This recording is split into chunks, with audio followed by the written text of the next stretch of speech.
aujourd'hui, j'ai décidé de vous appeler pour vous apporter une certaine information à votre niveau afin que vous puissiez mieux la ventiler.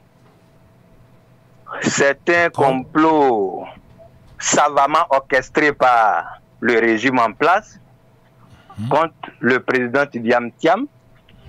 Et vous savez que dans toute forme politique, il y a toujours un cheval de Troie qui est utilisé par certaines personnes politiques pour pouvoir assouvir à leurs besoins.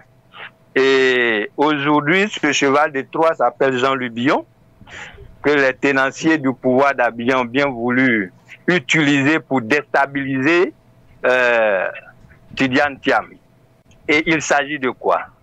C'est que il savait très bien que le lundi, le lundi, la liste électorale devait sortir et qu'il n'avait pas pu faire grande chose pour pouvoir soustraire le nom du président Thiam de cette liste. Alors, depuis la semaine d'avant, ils ont trouvé la parade qui suit. C'était d'organiser une forme d'attaque ciblée sur la personne de Jean-Luc Billon. C'est-à-dire attenter à sa vie physique. Et c'est un complot qui est monté entre eux. Jean-Luc Billon, il le sait très bien. Il est au parfum de cette mascarade. Et les jeunes gens qui iront attenter à sa vie vont se faire prendre. La chute est toute trouvée. C'est que c'est Tidiane Thiam qui les a envoyés. Et Tidiane Thiam, comme ils ne pourront pas l'arrêter, il va être traîné devant les tribunaux. Par la suite, il sera suspendu de toute activité politique en Côte d'Ivoire jusqu'à nouvel ordre. C'est la parade toute trouvée pour pouvoir l'empêcher définitivement d'être sur la liste, enfin d'être dans les starting blocks de la compétition électorale pour les années 2025. Et nous tenons cette information de sources très sûres parce que nous savons de quoi nous parlons, nous savons d'où nous rentrons. Et je dis très souvent que nous, militants, nous avons le statut d'un soldat. Et dans la vie, pour un soldat qui se bat sur le terrain, la différence entre la réussite et l'échec, c'est sa capacité à s'adapter à son ennemi. Et nous nous sommes adaptés à l'ennemi. Nous avons pu faire des incursions dans leur rang et chaque jour nous avons les informations. Justement, c'est pour ça que nous ne vous appelons pas tout le temps, parce que quand c'est une information capitale et digne d'être divulguée, nous pensons qu'il est important de vous appeler. Et quand nous vous appelons, c'est pour que vous fassiez écho de ça et que le monde entier puisse l'entendre. Et après quoi, toute l'appareil politique du PDC puisse faire le relais de cette information afin que l'ennemi déjà, se sachant découvert, puisse changer de stratégie. Et je vous assure que à partir de cette nuit, quand vous allez faire écho de ça et que les dignitaires du parti vont savoir qu'ils sont mis à nu, ils vont changer de stratégie. Et c'est l'occasion aussi pour dire aux dirigeants du PDCI de prendre cette information comme une information capitale afin de pouvoir faire écho de ça. Et ça va nous servir nous tous. Et je crois bien que c'est l'information qui est là. Maintenant, je voudrais juste dire quelque chose sur la capacité du Voilà. Oui, ok, allez-y, la capacité du RDA. Oui, la capacité du RDA à vouloir, comme on appelle,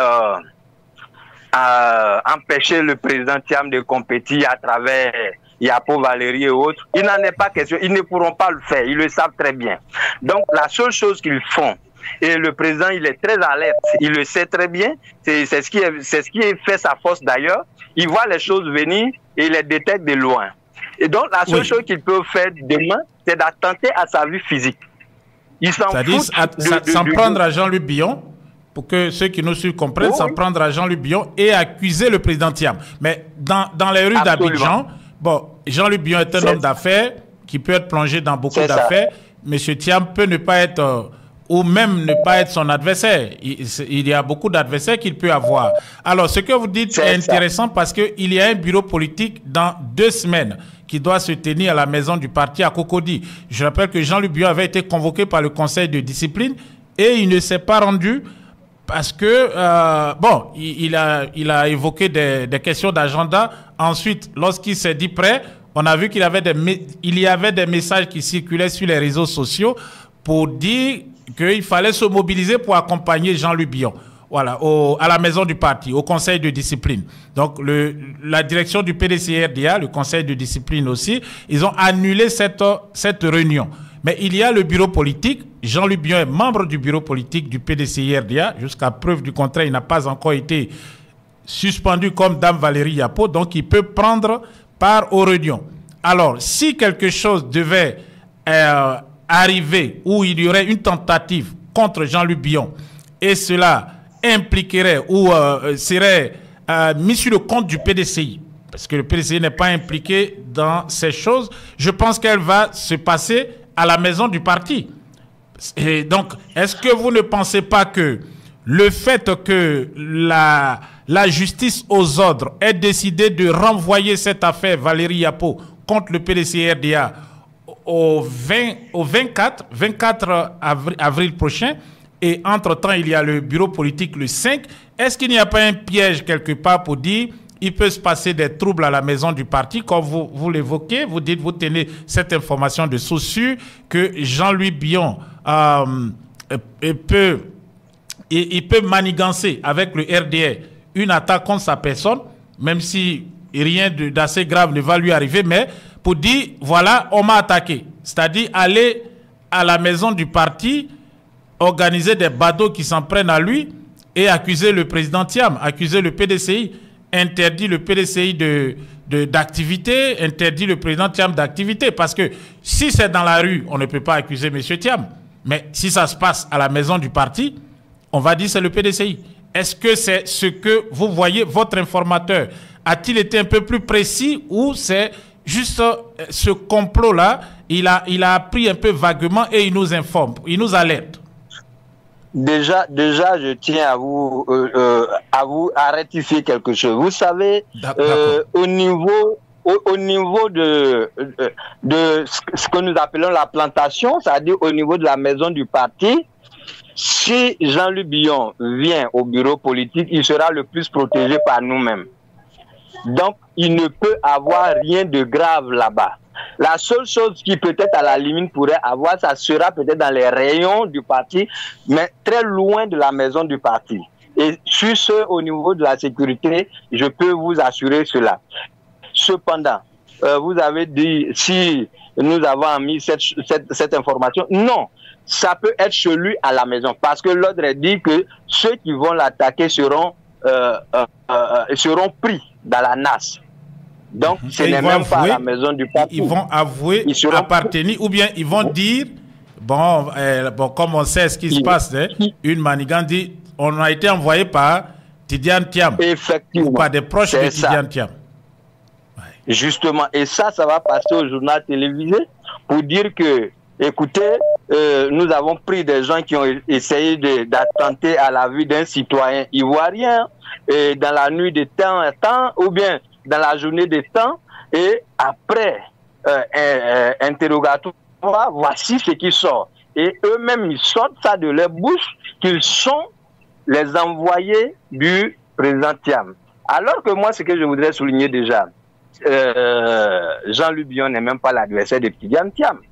Vous savez, au niveau de l'élection, là, ce sont les secrétaires de section qui sont en nombre suffisant, ce sont eux qui votent. Oui. Oui. Et je peux vous dire que personne, Jean-Luc Bion fait les tapages. Il y a combien de secrétaires de section qui le suivent? Donc du coup, il peut pas être l'adversaire de Thiam. Il n'y a que les journaux et puis les médias qui essaient de enfler cette situation pour montrer que Bion est un potentiel candidat. Non. tout le monde a cette possibilité d'aller se présenter. Moi-même, je peux me présenter devant Thiam pour lui dire que oui, je vais te contester ton électorat. Mais je sais dans mon fort intérieur que j'ai personne pour me voter. Et c'est ce qui se passe avec Jean Le Bion. Donc, sur ce fait, il n'y a même pas de difficulté aucune. Donc, si vous, mon information n'est pas au niveau du bureau politique. Non. Oui. Et lui-même ne viendra qui se même tiendra pas à au bureau Yamoussoukro. politique. On m'informe. Oui, oui. Bon, je crois que c'était ça. Ça se tiendra à Yamoussoukro, pas à la maison du parti. Le bureau politique se tient à Yamoussoukro. Vous comprenez?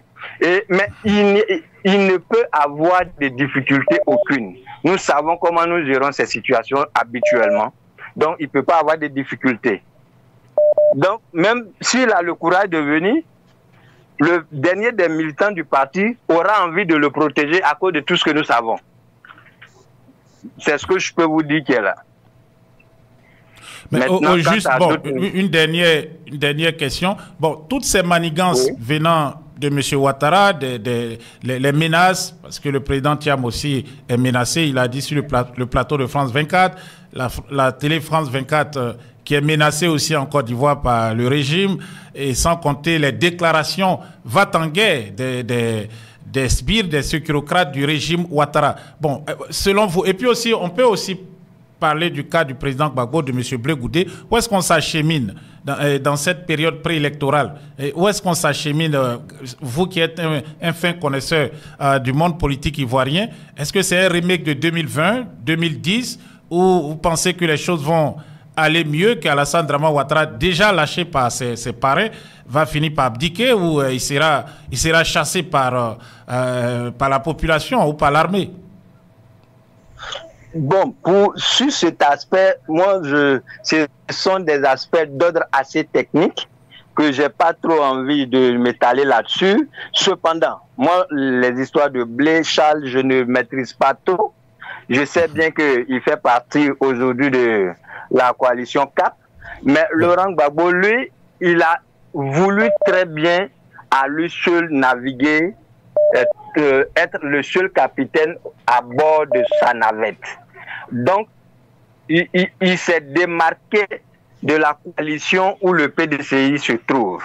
J'entends dire qu'il a retrouvé 40 partis politiques, mais quand dans cette nation-là, quand tu enlèves le PDCI, tu enlèves le PPACI, tu enlèves le RDR, il y a combien de partis politiques qui font le poids? Ça n'existe pas.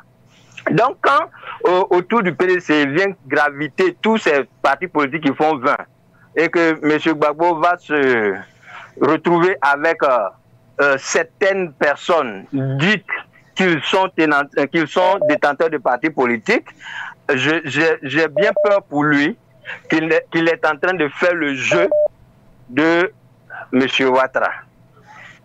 Il est en train de s'amuser à un jeu très dangereux qui ne va pas lui sourire. Vous voyez, il savait très bien qu'il n'allait pas être sur la liste électorale. Et bien avant ça, ils ont soulevé à aller le déposer à Bruxelles.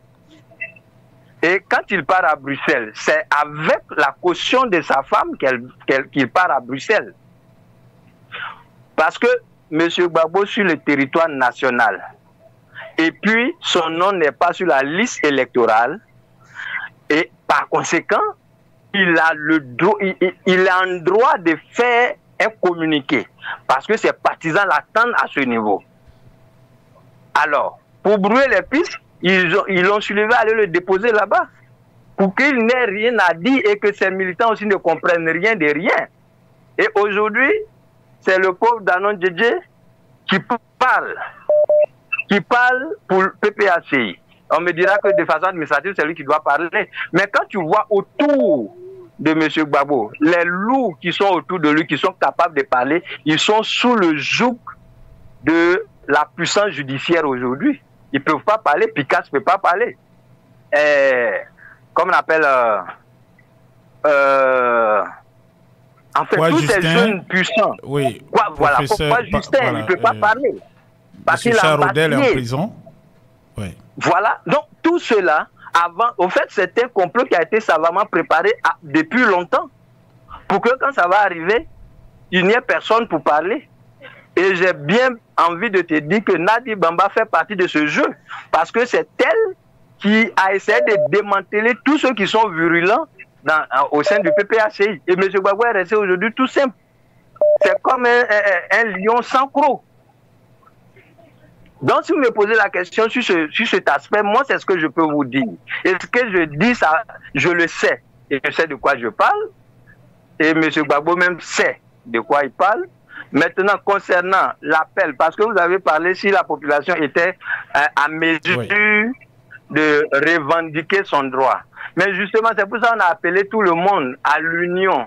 C'est même pas une coalition politique à laquelle on appelle les gens, mais c'est une coalition en vue des élections transparentes et apaisées, mais également autour des grandes questions qui concernent la nation. Quand on parle de la paix, quand on parle de la transparence des élections, ce sont des questions qu'il faut inscrire ça à un continuum pour qu'on puisse en parler. Il n'y a plus de parti politique à ce moment. Mais si des gens se trouvent une raison nécessaire de se soustraire de ces gens de coalition et penser plutôt politique, c'est qu'il y a un souci. En ce moment, il y a un souci.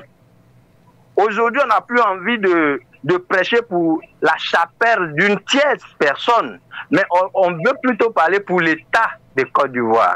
Comment est-ce qu'on peut éviter la catastrophe de 2010 et de 2020 à la Côte d'Ivoire? C'est ça qu'il est question.